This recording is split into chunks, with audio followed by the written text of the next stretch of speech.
இயேசு கிறிஸ்துவின் அப்போஸ்தலனாகிய பேதுரு பொந்து கலத்தியா, கப்பத்தொக்கியா, ஆசியா, பித்திலியா ஏசங்களிலே சிதறியிருக்கிறவர்களில் பிதாவாகிய தேவனுடைய முன்னைவின்படியே பரிசுத்த ஆவியானவரின் பரிசுத்தமாக்குதலினாலே இயேசு கிறிஸ்துவிற்கு கீழ்ப்படிவதற்காகவும் அவருடைய இரத்தம் தெளிக்கப்படுவதற்காகவும் தெரிந்து கொள்ளப்பட்ட அந்நியர்களாக இருப்பவர்களுக்கு எழுதுகிறதாவது கிருபை உங்களோடு இருந்து உங்களுடைய சமாதானம் பெருகட்டும். நம்முடைய கர்த்தராகிய இயேசு கிறிஸ்துவின் பிதாவாகிய தேவனுக்கு ஸ்தோத்திரம் உண்டாவதாக. தேவன் இயேசு கிறிஸ்து மரித்தோரிலிருந்து உயிரோடு எழுந்ததினாலே அழியாததும் மாசு இல்லாததும் மகிமை குறையாததுமாகிய சுதந்திரத்திற்கு ஏதுவாக ஜீவனுள்ள நம்பிக்கை உண்டாவதற்கு தமது மிகுந்த இரக்கத்தின்படியே நம்மை மீண்டும் பிறக்கச் செய்தார். கடைசி காலத்திலே வெளிப்பட ஆயத்தமாயிருக்கிற இரட்சிப்பிற்குரிய விசுவாசத்தை கொண்டு தேவனுடைய பலத்தினாலே காக்கப்பட்டிருக்கிற உங்களுக்கு அந்த சொத்து பரலோகத்தில் வைக்கப்பட்டிருக்கிறது. இதிலே நீங்கள் மிகவும் சந்தோஷப்படுகிறீர்கள். என்றாலும் துன்பப்பட வேண்டியது அவசியம் என்பதால் இப்பொழுது கொஞ்ச காலம் பலவிதமான சோதனைகளினாலே துக்கப்படுகிறீர்கள். அழிந்து போகிற தங்கம் நெருப்பினாலே சோதிக்கப்படும். அதைவிட அதிக விலையுயர்ந்த உங்களுடைய விசுவாசம் சோதிக்கப்பட்டு இயேசு கிறிஸ்து வெளிப்படும்போது உங்களுக்கு புகழ்ச்சியும் கனமும் மகிமையும் உண்டாக காணப்படும். நீங்கள் அவரை பார்க்காமல் இருந்தும் அவரை நேசிக்கிறீர்கள். இப்பொழுது நீங்கள் அவரை பார்க்காமல் இருந்தும் அவர் மேல் விசுவாசம் வைத்து சொல்ல முடியாததும் மகிமையினால் நிறைந்ததுமாக இருக்கிற சந்தோஷம் உள்ளவர்களாக களிகூர்ந்து உங்களுடைய விசுவாசத்தின் பலனாகிய ஆத்தும ரட்சிப்பை பெற்றுக்கொள்கிறீர்கள். உங்களுக்கு உண்டான கிருபை பற்றி தீர்க்கதரிசனம் சொன்ன தீர்க்கதரிசிகள் இந்த ரட்சிப்பை பற்றி கருத்தாக தேடி ஆராய்ந்து பார்த்தார்கள். தங்களுக்குள் உள்ள கிறிஸ்துவின் ஆவியானவர் கிறிஸ்துவிற்கு உண்டாகும் பாடுகளையும் அவைகளுக்கு பின்பு வரும் மகிமைகளையும் முன்னமே அறிவித்தபோது இந்த காலத்தை குறித்தார் என்பதையும் அந்த காலத்தின் விசேஷம் என்ன என்பதையும் ஆராய்ந்தார்கள். தங்களுக்காக இல்லை, நமக்காகவே இவைகளை தெரிவித்தார்கள் என்று அவர்களுக்கு வெளிப்படுத்தப்பட்டது. பரலோகத்திலிருந்து அனுப்பப்பட்ட பரிசுத்த ஆவியானவராலே உங்களுக்கு நற்செய்தியை பிரசங்கம் பண்ணினவர்கள் மூலமாக இவைகள் இப்பொழுது உங்களுக்கு அறிவிக்கப்பட்டு வருகிறது. இவைகளை தெரிந்து கொள்ள தேவதூதர்களும் ஆசையாக இருக்கிறார்கள். ஆகவே நீங்கள் உங்களுடைய மனதை ஆயத்தப்படுத்தி தெளிவான புத்தி உள்ளவர்களாக இருந்து இயேசு கிறிஸ்து வெளிப்படும்போது உங்களுக்கு அளிக்கப்படும் கிருபையின் மேல் பூரண நம்பிக்கை உள்ளவர்களாக இருங்கள். நீங்கள் முன்பே உங்களுடைய அறியாமையினாலே உங்களுக்குள் இருந்த இச்சைகளின்படி இனி நடக்காமல் கீழ்ப்படுகிற பிள்ளைகளாக இருந்து உங்களை அழைத்தவர் பரிசுத்தராக இருக்கிறது போல நீங்களும் உங்களுடைய நடக்கைகள் எல்லாவற்றிலும் பரிசுத்தமாக இருங்கள். நான் பரிசுத்தராகவே நீங்களும் பரிசுத்தமாக இருங்கள் என்று எழுதியிருக்கிறதே. நன்றியும் பட்சபாதம் இல்லாமல் அவனவருடைய செய்கைகளின்படி நியாயந்திருக்கிறவரை நீங்கள் பிதாவாக தொழுது கொள்ளுகிறதினால் இங்கே அந்நியர்களைப் போல பயத்தோடு வாழுங்கள். உங்களுடைய முன்னோர்களால் பாரம்பரியமாக நீங்கள் கடைபிடித்து வந்த வீணான செயல்களில் இருந்து அழிவுள்ள பொருட்களாகிய வெள்ளியினாலும் தங்கத்தினாலும் மீட்கப்படாமல் குற்றம் இல்லாத மாசு இல்லாத ஆட்டுக்குட்டியாகிய கிறிஸ்துவின் விலையுயர்ந்த இரத்தத்தினாலே மீட்கப்பட்டீர்கள் என்று தெரிந்திருக்கிறீர்களே. அவர் உலகம் உருவாவதற்கு முன்னமே தெரிந்து கொள்ளப்பட்டவராக இருந்து தமது மூலமாக தேவன் மேல் விசுவாசமாக இருக்கிற உங்களுக்காக இந்த கடைசி காலங்களில் வெளிப்பட்டார். உங்களுடைய விசுவாசமும் நம்பிக்கையும் தேவன் மேல் இருப்பதற்காக அவை மரித்தோரிலிருந்து உயிரோடு எழுப்பி அவருக்கு மகிமையை கொடுத்தார். ஆகவே நீங்கள் மாயுமாலம் இல்லாத சகோதர அன்பு உள்ளவர்களாவதற்கு ஆவியானவராலே சத்தியத்திற்கு கீழ்ப்படிந்து உங்களுடைய ஆத்துமாக்களை சுத்தமாக்கிக் கொண்டவர்களாக இருக்கிறதுனால் சுத்தமான இருதயத்தோடு ஒருவரை ஒருவர் ஊக்கமாக நேசியுங்கள். அழிவுள்ள விதையினானே இல்லை, என்றென்றைக்கும் நிலைத்து நிற்கிறதும் ஜீவன் உள்ளதுமான தேவாசனமாகிய அழிவில்லாத விதையினாலே மீண்டும் பிறந்திருக்கிறீர்களே. மனிதர்கள் எல்லோரும் புல்லைப் போலவும் மனிதனுடைய மகிமையெல்லாம் புல்லின் பூவைப் போலவும் இருக்கிறது. புல் உலர்ந்தது, அதின் பூவும் உதிர்ந்தது. கர்த்தருடைய வசனமோர் என்றென்றைக்கும் நிலைத்திருக்கும். உங்களுக்கு நற்செய்தியாக அறிவிக்கப்பட்டு வருகிற வசனம் இதுவே. இப்படி இருக்க கர்த்தர் தயவுள்ளவர் என்பதை நீங்கள் ருசித்து பார்த்திருந்தார். எல்லா தீய குணங்களையும் எல்லாவிதமான கபடத்தையும் வஞ்சகங்களையும் பொறாமைகளையும் எல்லாவிதமான புறம் கூறுதலையும் ஒழித்துவிட்டு நீங்கள் வளருவதற்காக புதிதாக பிறந்த குழந்தைகளைப் போல திருவசனமாகிய களங்கம் இல்லாத பாலின் மேல் வாஞ்சையாக இருங்கள். மனிதர்களால் தன்னப்பட்டதாக இருந்தும் தேவனால் தெரிந்து கொள்ளப்பட்டதும் விலையுயர்ந்ததுமாக இருக்கிற ஜீவனுள்ள கல்லாகிய அவரிடம் சேர்ந்தவர்களாகிய நீங்களும் ஜீவனுள்ள கற்களைப் போல ஆவியானவருக்குரிய மாளிகையாகவும் இயேசு கிறிஸ்து மூலமாக தேவனுக்கு பிரியமான ஆவியானவருக்குரிய பலிகளை செலுத்துவதற்கு பரிசுத்த ஆசாரிய கூட்டமாகவும் கட்டப்பட்டு வருகிறீர்கள். அப்படியே இதோ தேய்ந்து கொள்ளப்பட்டதும் விலையுயர்ந்ததுமாக இருக்கிற முளைகளை சீயோனில் வைக்கிறேன். அவரிடம் விசுவாசமாக இருக்கிறவன் வெட்கப்படுவது இல்லை என்று வேதத்திலே சொல்லியிருக்கிறது. ஆகவே விசுவாசிக்கிற உங்களுக்கு அது விலையுயர்ந்தது. கீழ்ப்படியாமல் இருக்கிறவர்களுக்கோ வீட்டை கட்டுகிறவர்களால் தள்ளப்பட்ட பிரதான மூலைக்கல்லாகிய அந்த கல் இடறுகிறதற்கான கல்லும் விழுகிறதற்கான கண்மலையும் ஆனது. அவர்கள் திருவசனத்திற்கு கீழ்ப்படியாதவர்களாக இருந்து இடறுகிறார்கள். அதற்காகவே நியமிக்கப்பட்டவர்களாகவும் இருக்கிறார்கள். மீகளோ உங்களை அந்தகாமான இருளில் இருந்து தம்முடைய ஆச்சரியமான ஒளியிடத்திற்கு வரவழைத்தவருடைய புண்ணியங்களை அறிவிப்பதற்காக தெரிந்து கொள்ளப்பட்ட வம்சமாகவும் ராஜரீகமான ஆசாரிய கூட்டமாகவும் பரிசுத்த தேசமாகவும் அவருக்கு சொந்தமான மக்களாகவும் இருக்கிறீர்கள். முன்பே நீங்கள் தேவனுடைய மக்களாக இருக்கவில்லை, இப்பொழுதோ அவருடைய மக்களாக இருக்கிறீர்கள். முன்னே நீங்கள் இரக்கம் பெற்றுக்கொள்ளவில்லை, இப்பொழுதோ இரக்கம் பெற்றவர்களாக இருக்கிறீர்கள். பிரியமானவர்களே, அந்நியர்களும் அலைகிறவர்களுமாக இருக்கிற நீங்கள் ஆத்துமாவிற்கு எதிராக போர் செய்கிற சரீர இச்சைகளை விட்டு விலை. யூத அல்லாதோர் உங்களை அக்கிரமக்காரர்கள் என்று எதிராக பேசும் விஷயத்தில் அவர்கள் உங்களுடைய நல்ல செயல்களை பார்த்து அதனாலே தேவன் வருமாளிலே அவர்கள் தேவனை மகிமைப்படுத்துவதற்கு நீங்கள் அவர்களுக்குள்ளே நல்ல நடக்கை உள்ளவர்களாக நடந்து கொள்ளுங்கள் என்று உங்களுக்கு புத்தி சொல்லுகிறேன். நீங்கள் மனிதர்களுடைய கட்டளைகள் எல்லாவற்றிற்கும் கர்த்தருக்காக கீழ்ப்படியுங்கள். மேலான அதிகாரமுள்ள ராஜாவாக இருந்தாலும் தீமை செய்கிறவர்களுக்கு தண்டனையும் நன்மை செய்கிறவர்களுக்கு புகழ்ச்சியும் கொடுக்க ராஜாவால் அனுப்பப்பட்ட அதிகாரிகளாக இருந்தாலும் அவர்களுக்கு கீழ்ப்படியுங்கள்.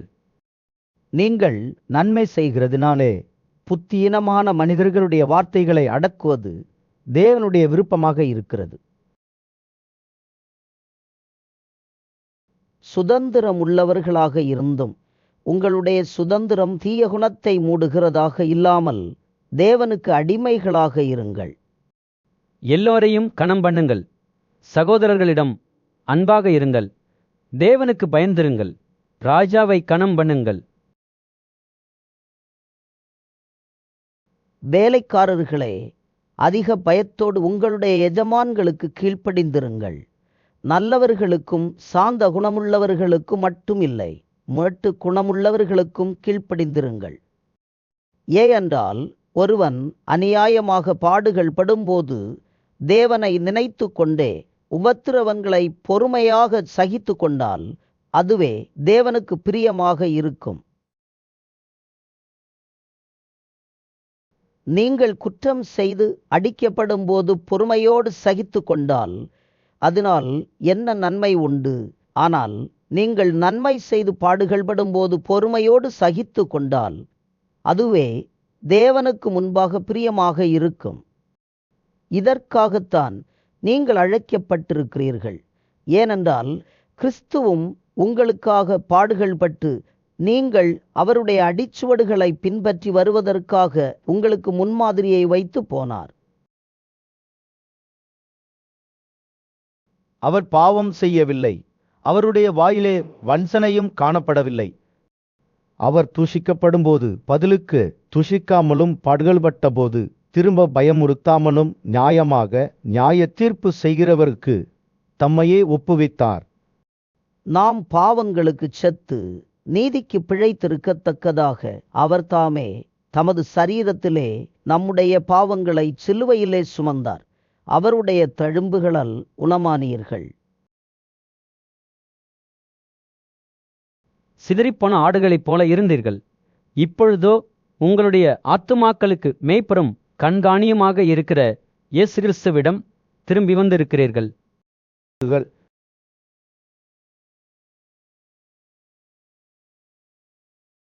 அந்தப்படி மனைவிகளே, உங்களுடைய சொந்த கணவர்களுக்கு கீழ்ப்படிந்திருங்கள். அப்பொழுது அவர்களில் யாராவது திருவசனத்துக்கு கீழ்ப்படியாதவர்களாக இருந்தால் பயபக்தியான உங்களுடைய கற்புள்ள நடக்கையை அவர்கள் பார்த்து போதனை இல்லாமல் மனைவிகளின் நடக்கையினாலேயே ஆதாயப்படுத்திக் கொள்ளப்படுவார்கள்.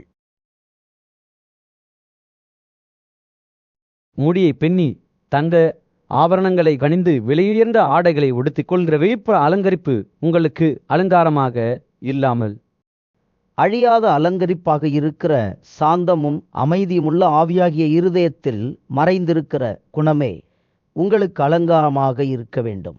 அதுவே தேவனுடைய பார்வையில் விலையுயர்ந்தது. இப்படியே ஆரிக்காலங்களில் தேவனிடம் நம்பிக்கையாக இருந்த பரிசுத்த பெண்களும் தங்களுடைய கணவர்களுக்கு கீழ்ப்படிந்து தங்களை அலங்கரித்தார்கள். அப்படியே சாராள் ஆபிரகாமை ஆண்டவன் என்று சொல்லி அவனுக்கு கீழ்ப்படிந்திருந்தால், நீங்கள் நன்மை செய்து ஒரு ஆபத்துக்கும் மயப்படாமல் இருந்தீர்கள் என்றால் அவளுக்கு பிள்ளைகளாக இருப்பீர்கள். அப்படியே கணவன்மார்களே, மனைவியானவள் பலவீன பாண்டமாக இருக்கிறதினால் உங்களுடைய ஜெபங்களுக்கு தடைவராதபடி நீங்கள் ஞானத்துடன் அவர்களோடு வாழ்ந்து உங்களோடு அவர்களும் நித்திய ஜீவனாகிய கிருபையை பெற்றுக்கொள்ளுகிறவர்களாக இருப்பதினால் அவர்களுக்கு செய்ய வேண்டிய கடமைகளை செய்யுங்கள். மேலும் நீங்கள் எல்லோரும் ஒருமனப்பட்டவர்களும் இரக்கம் உள்ளவர்களும் சகோதரன்பு உள்ளவர்களும் மனதுருக்கம் உள்ளவர்களும் தாழ்மை உள்ளவர்களுமாக இருந்து தீமைக்கு தீமையையும் அவமானத்துக்கு அவமானத்தையும் செய்யாமல் அதற்கு பதிலாக நீங்கள் ஆசீர்வாதத்தை பெற்றுக்கொள்வதற்காக அழைக்கப்பட்டிருக்கிறார்கள் என்று தெரிந்து ஆசீர்வாதம் பண்ணுங்கள். ஜீவனை விரும்பி நல்ல நாட்களை பார்க்க வேண்டுமென்று இருக்கிறவன் தீமையானவைகளுக்கு தன் நாக்கையும் கபடான வார்த்தைகளுக்கு தன் உதடுகளையும் விலக்கி காத்து தீமைகளை விட்டு நீங்கி நன்மை செய்து சமாதானத்தை தேடி அதை பின்தொடர வேண்டும். கர்த்தருடைய கண்கள் நீதிமான்களை பார்த்து கொண்டிருக்கிறது. அவருடைய காதுகள் அவர்களுடைய வேண்டுதல்களை கேட்டுக்கொண்டிருக்கிறது. தீமை செய்கிறவர்களுக்கோ கர்த்தருடைய முகம் எதிராக இருக்கிறது. நீங்கள் நன்மையை பின்பற்றுகிறவர்களானால் உங்களுக்கு தீமை செய்கிறவன் யார்? நீதிக்காக நீங்கள் பாடுகள் பட்டால் ஆக்கியவான்களாக இருப்பீர்கள். அவர்களுடைய பயமுறுத்தலுக்கு நீங்கள் பயப்படாமலும் கலங்காமலும் இருந்து கர்த்தராகிய தேவனை உங்களுடைய இருதயங்களில் பரிசுத்தம் பண்ணுங்கள்.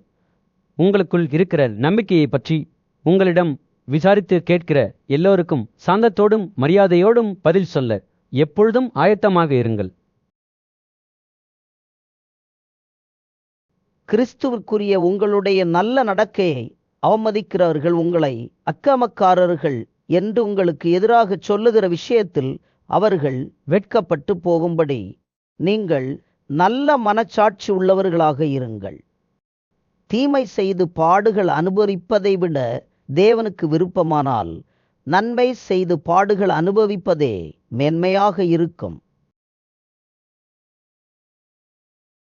ஏனென்றால் கிறிஸ்துவும் நம்மை தேவனிடம் சேர்ப்பதற்காக அநீதி உள்ளவர்களுக்கு பதிலாக நீதி உள்ளவராக பாவங்களுக்காக ஒருமுறை பாடுகள் பட்டார்.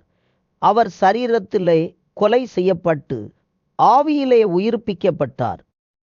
அந்த ஆவியிலே அவர் போய் சிறைக்காவலில் உள்ள ஆவிகளுக்கு பிரசங்கம் பண்ணினார். அந்த ஆவிகள் நோவா கப்பலை கட்டின நாட்களிலே தேவன் அதிக பொறுமையோடு காத்திருந்த போது கீழ்ப்படியாமல் போனவைகள் அந்த கப்பலிலே 8 நபர்கள் மட்டுமே பிரவேசித்து தண்ணீரினாலே காக்கப்பட்டார்கள். அதற்கு ஒப்பனையான ஞானஸ்நானமானது சரீர அழுக்கை நீக்குவதாக இல்லாமல் தேவனை பற்றி கொள்ளும் நல்ல மனச்சாட்சியின் உடன்படிக்கையாக இருந்து இப்பொழுது நம்மையும் இயேசு கிறிஸ்துவினுடைய உயிர்த்தெழுதலினால் ரட்சிக்கிறது. அவர் பரலோகத்துக்குப் போய் தேவனுடைய வலது பக்கத்தில் இருக்கிறார். தேவதூதர்களும் அதிகாரங்களும் வல்லமைகளும் அவருக்கு கீழ்ப்பட்டிருக்கிறது. இப்படி இருக்க கிறிஸ்து நமக்காக சரீரத்திலே பாடுகள் பட்டதினால் நீங்களும் அப்படிப்பட்ட சிந்தையை ஆயுதமாக அணிந்து கொள்ளுங்கள். ஏனென்றால் சரீரத்தில் பாடுபடுகிறவன் இனி சரீரத்தில் இருக்கும் காலம் வரைக்கும் மனிதர்களுடைய இச்சைகளின்படி பிழைக்காமல் தேவனுடைய விருப்பத்தின்படியே பிழைப்பதற்காக பாவங்களை விட்டு விலகியிருப்பான். கடந்த வாழ்நாட்களிலே நாம் யூத அல்லாத மக்கள் செய்ய விரும்புவதைப் போல செய்து வந்தது போதும். அப்பொழுது நாம் காமலிகாரத்தையும் தீயாசைகளையும் நடத்தி மதுவருந்தியும் களியாட்டு செய்து வெறிகொண்டு அருவருப்பான விக்கிரக ஆராதனையை செய்து வந்தோம். அந்த துன்மார்க்க உலையிலே அவர்களோடு சேர்ந்து நீங்கள் விழுந்து விடாமல் இருக்கிறதினாலே அவர்கள் ஆச்சரியப்பட்டு உங்களை அவமதிக்கிறார்கள். உயிரோடு இருக்கிறவர்களுக்கும் மரித்தவர்களுக்கும் நியாய தீர்ப்பு கொடுக்க ஆயத்தமாக இருக்கிறவருக்கு அவர்கள் கணக்கு ஒப்புவிப்பார்கள். இதற்காக மரித்தோர்கள் மனிதர்களுக்கு முன்பாக சரீரத்திலே தண்டனைக்கு உள்ளாக்கப்பட்டிருந்தும் தேவன் முன்பாக ஆவியிலே பிழைப்பதற்காக அவர்களுக்கும் நற்செய்தி அறிவிக்கப்பட்டது. எல்லாவற்றிற்கும் முடிவு நெருங்கிவிட்டது. ஆகவே தெளிந்த புத்தி உள்ளவர்களாக இருந்து ஜெபம் பண்ணுவதற்கு கவனமுள்ளவர்களாக இருங்கள். எல்லாவற்றிற்கும் மேலாக ஒருவரிலொருவர் ஊக்கமான அன்பு உள்ளவர்களாக இருங்கள். அன்பு திரளான பாவங்களை மூடும். முறுமுறுப்பு இல்லாமல் ஒருவரை ஒருவர் உபசரியுங்கள். அவனவன் பெற்றுக்கொண்ட வரத்தின்படியே நீங்கள் தேவனுடைய பற்பல கிருபையுள்ள ஈவுகளை பகிர்ந்து கொடுக்கும் நல்ல பொறுப்பாளர் போல ஒருவருக்கொருவர் உதவி செய்யுங்கள். ஒருவன் போதனை செய்தால் தேவனுடைய வார்த்தைகளின்படியே போதனை செய்ய வேண்டும். ஒருவன் உதவி செய்தால் தேவன் தந்தவுளும் பலத்தின்படியே உதவி செய்ய வேண்டும். எல்லாவற்றிலேயும் இயேசு கிறிஸ்து மூலமாக தேவன் மகிமைப்படும்படியே செய்வீர்களாக. அவருக்கே மகிமையும் வல்லமையும் எல்லா காலங்களிலும் உண்டாயிருப்பதாக. ஆமென். பிரியமானவர்களே, உங்களை பரீட்சை பார்க்க உங்கள் நடுவில் அக்கினியைப் போன்ற சோதனைகள் வரும்போது ஏதோ புதுமை நடக்கிறது என்று ஆச்சரியப்படாமல் கிறிஸ்துவின் மகிமை வெளிப்படும்போது நீங்கள் களிகூர்ந்து மகிழ்வதற்காக அவருடைய பாடுகளுக்கு நீங்கள் பங்காளிகளானதால் சந்தோஷப்படுங்கள். நீங்கள் கிறிஸ்துவின் நாமத்திற்காக அவமதிக்கப்பட்டால் ஆக்கியவான்கள். ஏனென்றால் தேவனுடைய ஆவியாகிய மகிமையுள்ள ஆவியானவர் உங்கள் மேல் தங்கியிருக்கிறார். அவர்களாலே அவமதிக்கப்படுகிறார், உங்களாலே மகிமைப்படுகிறார். ஆகவே உங்களில் யாரும் கொலைபாதகனாகவோ திருடனாகவோ தீங்கு செய்தவனாகவோ அந்நிய காரியங்களில் தலையிட்டு கொண்டவனாகவோ இருந்து பாடுபடுகிறவனாக இருக்கக்கூடாது. ஒருவன் கிறிஸ்தவனாக இருப்பதினால் பாடுபட்டால் வெட்கப்படாமல் இருந்து அதனால் தேவனை மகிமைப்படுத்த வேண்டும். நியாயத்தீர்ப்பு தேவனுடைய வீட்டிலே ஆரம்பமாகும் காலமாக இருக்கிறது. அது முதலில் நம்மிடத்திலே ஆரம்பிக்கப்பட்டால் தேவனுடைய நற்செய்திக்கு கீழ்ப்படியாதவர்களின் முடிவு எப்படியாக இருக்கும்? நீதிமானே ரட்சிக்கப்படுவது கடினமென்றால் அத்தி இல்லாதவனும் பாவியும் எங்கே நிற்பார்கள்? ஆகவே தேவனுடைய விருப்பத்தினால் பாடுகளை அனுபவிக்கிறவர்கள் நன்மை செய்கிறவர்களாக தங்களுடைய ஆத்துமாக்களை உண்மையுள்ள சிருஷ்டிகர்த்தாவாகிய அவருக்கு ஒப்புக் கொடுக்க வேண்டும். உங்களில் உள்ள மூப்பர்களுக்கு உடன் மூப்பனும் கிறிஸ்துவின் பாடுகளுக்கு சாட்சியம். இனி வெளிப்படும் மகிமைக்கு பங்குள்ளவனாக இருக்கிற நான் புத்தி சொல்லுகிறது என்னவென்றால், உங்களிடம் உள்ள தேவனுடைய மந்தையை நீங்கள் மேய்த்து கட்டாயமாக இல்லை, மனப்பூர்வமாகவும் அவலட்சணமான ஆதாயத்திற்காகவும் இல்லை, உற்சாக மனதோடும் சுதந்திரத்தை பெருமையோடு ஆளுகிறவர்களாக இல்லை, மந்தைக்கு முன்மாதிரிகளாகவும் கண்காணிப்பு செய்யுங்கள். அப்படி செய்தால் பிரதான மேய்ப்பர் வெளிப்படும்போது மகிமை குறையாத கிரீடத்தை பெற்றுக்கொள்வீர்கள். அப்படியே இளைஞர்களே மூப்பர்களுக்கு கீழ்ப்படியுங்கள். நீங்கள் எல்லோரும் ஒருவருக்கொருவர் கீழ்ப்படிந்து மனத்தாழ்மையை அணிந்து கொள்ளுங்கள். பெருமை உள்ளவர்களுக்கு தேவன் எதிர்த்து நிற்கிறார், தாழ்மை உள்ளவர்களுக்கோ கிருபை அளிக்கிறார். ஆகவே குறித்த காலத்திலே தேவன் உங்களை உயர்த்துவதற்காக அவருடைய பலத்த கரங்களுக்குள் அடங்கியிருங்கள். அவர் உங்களை விசாரிக்கிறவராக இருப்பதினால் உங்களுடைய கவலைகளை எல்லாம் அவர் மேல் வைத்து விடுங்கள். தெளிந்த புத்தி உள்ளவர்களாக இருங்கள், விழித்திருங்கள். ஏனென்றால் உங்களுடைய எதிராளியார் பிசாசு கர்ச்சிக்கிற சிங்கம் போல யாரை விழுங்கலாமோ என்று தேடி சுற்றித் திரிகிறான். விசுவாசத்தில் உறுதியாக இருந்து அவனுக்கு எதிர்த்து நில்லுங்கள். உலகத்தில் உள்ள உங்களுடைய சகோதரர்களும் அப்படிப்பட்ட பாடுகளை அனுபவிக்கிறார்கள் என்று தெரிந்திருக்கிறீர்களே. கிறிஸ்து இயேசுவிற்குள் நம்மை அவருடைய நித்திய மகிமைக்கு அழைத்தவராக இருக்கிற எல்லா கிருபையும் பொருந்திய தேவன்தாமே கொஞ்ச காலம் பாடுகள் அனுபவிக்கிற உங்களை சீர்படுத்தி உறுதிப்படுத்தி பலப்படுத்தி நிலைநிறுத்துவாரா. அவருக்கு மகிமையும் வல்லமையும் எல்லா காலங்களிலும் உண்டாயிருப்பதாக. ஆமென்.